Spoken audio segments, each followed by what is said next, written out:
This is Charter Local Edition. I'm Brad Pomerance in the Inland Empire today. I'm glad that Jesus Holguin is with us. He is the president of the California School Boards Association, a member of the Moreno Valley Unified School Board. And so I'd like to speak with you about the recently released results of the California Assessment of Student Performance and Progress. It's the replacement for the CST, the prior standardized test. We now have, what do we call it? CASPP? I'm not sure what to call it now. SBAC results. SBAC results. Yes, yes. The results were not as we would hope. Is that fair? Well, you know, this something to keep in mind. This is a brand new system, new brand assessment system in California. And these results is just a part of the whole new assessment system. So we need to keep in mind that this is totally something new. There's nothing to compare to the previous system at all. And there's no question this is a baseline. Correct. And one could argue that we should take this as the floor. Exactly. And we will only go up. Exactly. That being said, though, when you look at the results, it does speak to a persistent problem, and that is the achievement gap. Absolutely. The achievement gap problem is still a problem. And then with the results now we can once again recognize that there is a problem and we have to work. There's a lot of work to be done, but these numbers are the basis for what we're going to be doing from this point forward. What I found quite astonishing about the results were the following. When you looked at economically disadvantaged children, regardless of ethnicity, their scores were much lower than the state average. The state average in English, for example, those that met or exceeded expectations, 44%. Those that were economically disadvantaged, 31%. In math, equally as troubling, one could say, only 33% of the state met or exceeded expectations, economically disadvantaged 21%. Correct. What's going on? Well, if you remember, now we have a brand new system in California which is called the Local Control Funding Formula. Sure. And if you remember, that new model addresses specifically the groups of students that you just mentioned, low-income students, English learners, and foster youth. And then the districts can work on additional groups of students as identified locally. And let's talk about the LCFF. I think your point is very well taken. Under the new funding formula passed a couple of years ago, districts with higher numbers of economically disadvantaged English language learners and foster kids do get additional funding above and beyond the baseline. And so I think it would be a little harsh for us to suggest that the results could come right away. The formula has just been in place for a year or two. But are you hopeful that the formula will start to see these numbers increase? Because, like you said, it's local control, so not every district will do the same thing with their extra dollars. Correct, but the numbers you mentioned, those are statewide numbers. And of course, it's going to be more in some districts, less in others. But, you know, the local control funding formula, yes, provides additional resources. And these numbers tell us exactly that we need to devote resources to assist those specific groups of students. So there is the correlation between the LCFF and the new assessment system. What does that mean, though, that we need to give additional resources? For example, I know you're CSBA president, but in Moreno Valley, I think you do fall into the category where you'll get extra funding through LCFF. Where's your district going to put the extra funds? Well, there's several areas that the district is working on. For example, a lot of emphasis on English learners because we need some more resources because we have a large number of English learners. They need additional resources, additional positions, helping in those areas, instructional assistant, teachers, bilingual programs. We are implementing dual immersion programs in the district and adding more schools. And then in other areas, we have more sports, we have more arts, we have more music.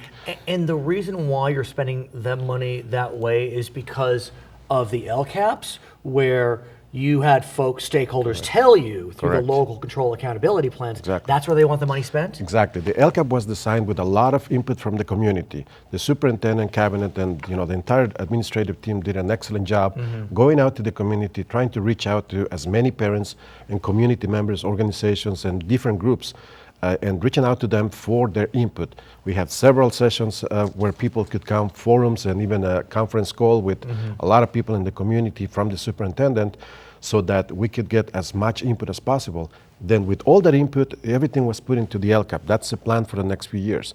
So there it is. And then this LCAP included all those items that the community was asking. We need to have this in our educational program. If I may, I'd like to ask you about your dual immersion program. As our viewers know, I'm a big fan of dual immersion. Yes, sir. I feel as if, in so many ways, giving a child the gift of bilingualism Yes.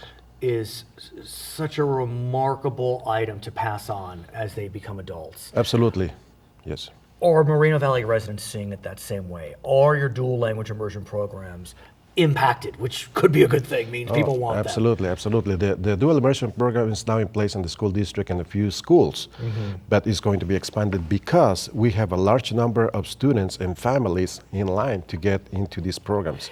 I know in some districts, the dual language immersion programs end at the end of elementary school. Correct. Are you looking to move that date to the end of high school? Because it would seem to me to be such a shame that you end dual immersion at 5th grade and then you can lose the language. The district is looking at different models, different programs, because hopefully we can establish the program in such a way that it goes all the way to the end of high school. I visited a couple of districts in the state, outside Moreno Valley. Baldwin Park is one of those districts that they have a K-12 dual immersion program. Is very successful.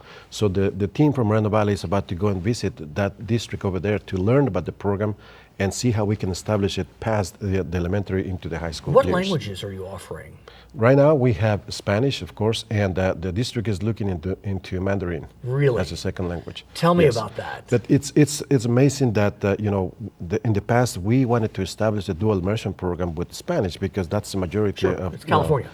And especially in the district. So the district studied very closely what the benefits and the pros and cons of implementing it were. Finally, they were ready to implement the program English and Spanish. So that's what they did. So now we have an emergent need and desire to establish something else. So in your district, are half the children in a class English dominant and half Spanish dominant? Is that the That goal? is exactly the way it's set up. So they started kindergarten half and half, and then the instruction takes place in a 90-10 format, meaning 90% in Spanish, 10% in English. As they move to the next grade, it changes to 80-20 and on and on. So how do the English dominant students do early on?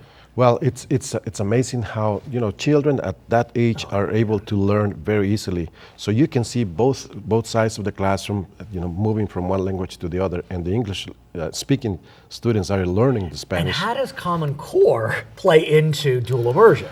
The Common Core, one of the ideas on the Common Core is to have the children thinking. They're learning to think, and using the thinking in a more productive manner. So now the students are able to interact with each other, talk more, explain more how things are being developed in their classroom, not only in the language, but in the math, history, and all those areas. I would be fascinated to know how dual language immersion students are doing on the SBAC. Well, I wonder if it's been broken out.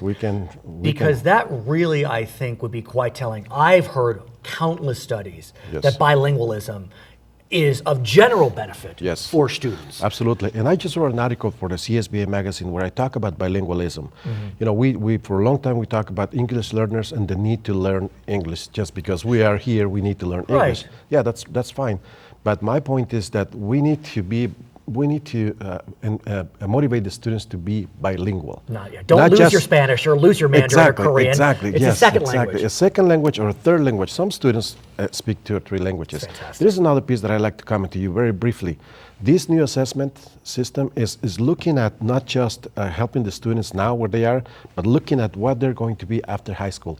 Career, college ready. Absolutely. He's Jesus Holguin. I'm Brad Pomerance. This is Charter Local Edition.